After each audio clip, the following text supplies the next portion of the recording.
If your back hurts and you go to a doctor, they will recommend one of the following solutions, and you may be surprised to find out that none of them work. Not a single one. You probably know how much it sucks when your back is killing you, and how much it sucks even more when you put your faith in the medical system and everything disappoints you. Nothing ever works. And look, I'm not saying all doctors are useless. I mean, it happened to me, but I'm not saying every single one of them is like that. My doctors, bless their hearts, but they were as useful as a fridge is to a penguin. I'm sure there's plenty of great doctors out there.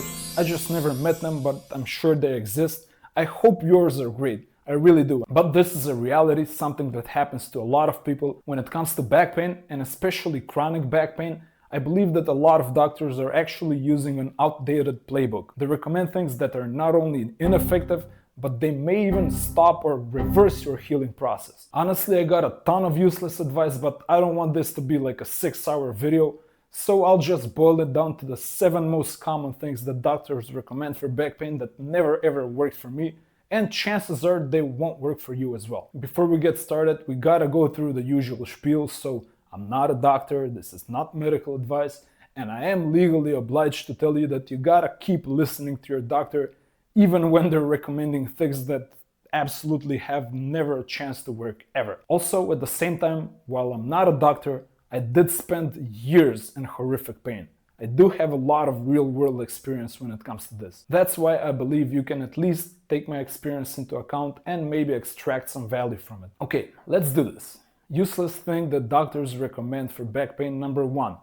Get a lot of sleep and rest. This was one of the first things that my general practitioner recommended, but I quickly found out that this is not only ineffective, but in many cases it was actually doing more damage than good. You've probably experienced something similar, like it's very common for people to have like vicious back pain after waking up.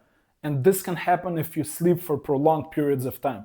For example, I figured out that whenever I sleep like for more than 7 or God forbid like 8 or 9 hours, my back was gonna like be destroyed in the morning. And rest, while effective initially, and I think you should kind of do it for the first few days, is usually a bad long-term strategy. You want to get back into your body, you want to become active as soon as possible. Now, there is like a catch-22 going on in here, because while you're healing, you will need to get plenty of good sleep.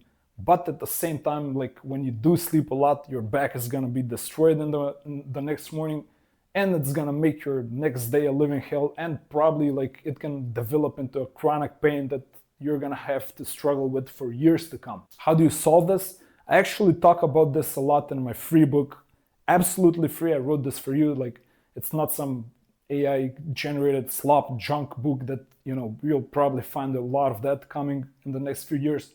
This is like completely based on my own experience. Go check the link in the pinned comment or description, you're gonna find it. I don't even want your email, like you can subscribe, but I'm not even after that. Like, this is completely free. I think it's gonna help you a lot. Basically, when it comes to sleep, I figured out that initially, when I wanted to get a lot of sleep but not wake up with back pain, I had to wake up in the middle of the night somehow. I usually did this with an alarm. I discovered this by accident, but I quickly figured out like, okay, maybe when I get up in the middle of the night, maybe just lightly stretch a little bit and go back to bed, like my back didn't hurt in the morning. So this is a really useful tip. But my doctor's advice to get a lot of sleep was inherently not really useful, and the advice to get a lot of rest was also very useless or even harmful in many cases. I will talk about this more in the next few points. Useless thing number 2 that doctors recommended: topical remedies. These are all like the creams, gels, like solutions of that sort. This was recommended to me by several doctors actually, and it kind of had like it's funny. I can't say it's completely useless, because initially you tend to like feel something, but after a while you notice like even the sensations start to decrease.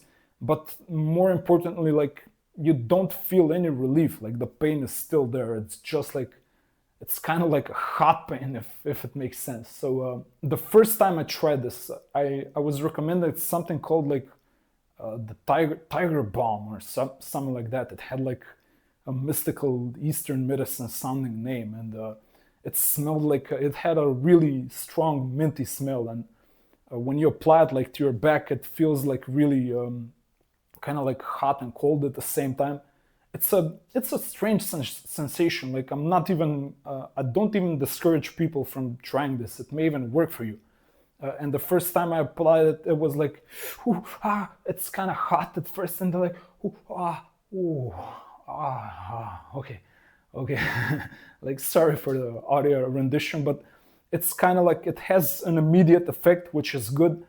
But after a while, it's like, okay, I kind of feel hot, cold, but the pain is still there. And I tried this for a few weeks, and my pain didn't reduce. It was just this like another sensation that was there with the topical remedies. So this didn't really work for me. I don't discourage you from trying it. Like I believe some people, they may have some benefit. It's commonly recommended. I tried several different things. Maybe you'll try like completely different stuff. I can see this having like some minor limited effect, but I wouldn't hold my breath here. I think the right solution is actually going to be something else. Number 3 is surprisingly physiotherapy. This was recommended to me by an orthopedist. This is like a common thing that doctors recommend. Again, I don't think this is like a bad direction to move in.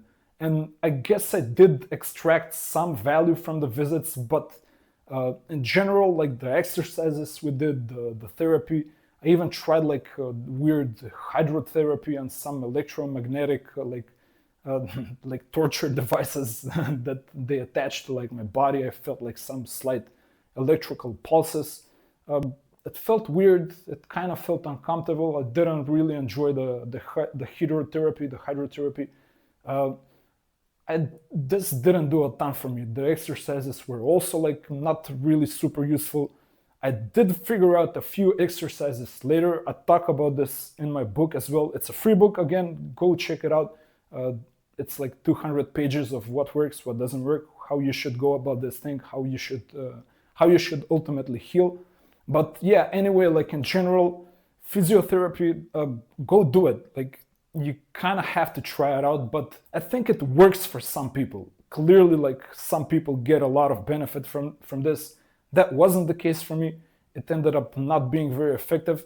There are a few exercises that are good, but in general, like, and especially the therapy part that's not maybe like a massage or exercises, like a physical thing, I think that's usually a waste of time. Number 4 useless thing that doctors recommended, and this was actually harmful, I believe, was to take it really easy and be very, very careful. This kind of translated into being almost fearful, like all the doctors scared the bejesus out of me. They were like, oh, your back is like fragile, you gotta really move like carefully, you cannot do like any sudden movements, don't lift like heavy things. The gym is especially like out of the question forever. You can never like, you can't even like bend over and pick things up. Like you gotta be super careful how you use your body. And this was the worst piece of advice I received. Like I think it set me back in my progress at least a few years. It filled me like with fear. I was like so insecure in every movement I made. And funny enough, like chronic back pain, at least 50% of it is like has a strong mental, emotional component to it. Mindset is huge. Like you gotta like, to use a term that the kids use, like you gotta set the vibes as well. I'm not like one of those 100% woo-woo people. It's like, ooh, the solution is always like some magical floaty thing. There is a physical component in a lot of cases, but being fearful and careful is really like a bad idea. You should rest, you should take it easy for the first few days, especially if the injury is like really intense. But after a while, you gotta get moving. You gotta continue like with your life. And honestly, like the goal is to kind of forget about the back pain at all. You gotta forget that you ever had like a back pain episode. That's the best way to go about it. If you're stopping and doubting and considering like every move you make, even like the ones that are maybe truly risky, like your healing is gonna take a lot longer. That's what happened to me essentially. And I think like I can thank my doctors for that one. Number 5 was heat. This was recommended to me by a rheumatologist.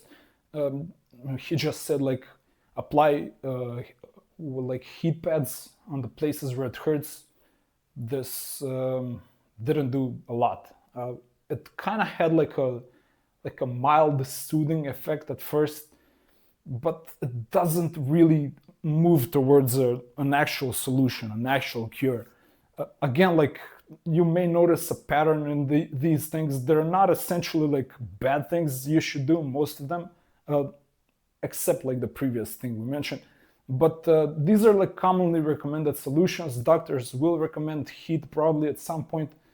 Try it out, like maybe it's gonna be effective for you, but I think it's not a long-term solution. Number 6 useless thing that doctors recommended was hot springs or banyas, or I don't even know like what's the right term, but it's essentially like a hot pool of water. Sometimes it's mineral water. It's supposed to have like some healing properties. And this was recommended to me by a neurologist. This was like well, this guy was a character, let's just say. He was he kind of looked like a corrupt prison warden. You know, maybe the type of warden that when the wife comes to visit the guy in the prison and she brings him like a food basket, well, this corrupt prison warden is gonna like steal the marmalade from the food basket. To be honest, though, I kind of respected this guy the most because his ideas, his recommendations were actually the closest to working. Like he's the one who gets like at least points for trying and good effort. Anyway, yeah, hot springs, like it does feel nice. I'm not saying don't ever do it. It's probably like, you know, your body may like it, you may relax. But I did it for 10 days. I didn't see any lasting effect.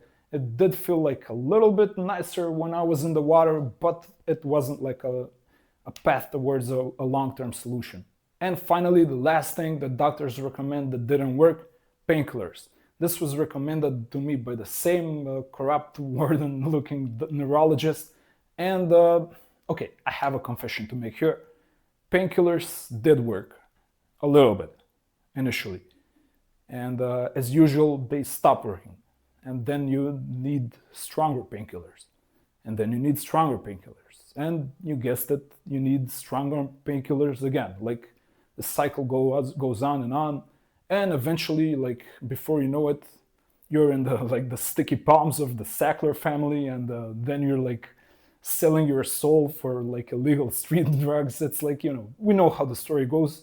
You don't want to be another statistic in the opioid crisis. So painkillers, I believe they do have one really good use case at one particular time in the healing journey. So the first few days after like an injury, a serious back pain attack, definitely consider painkillers.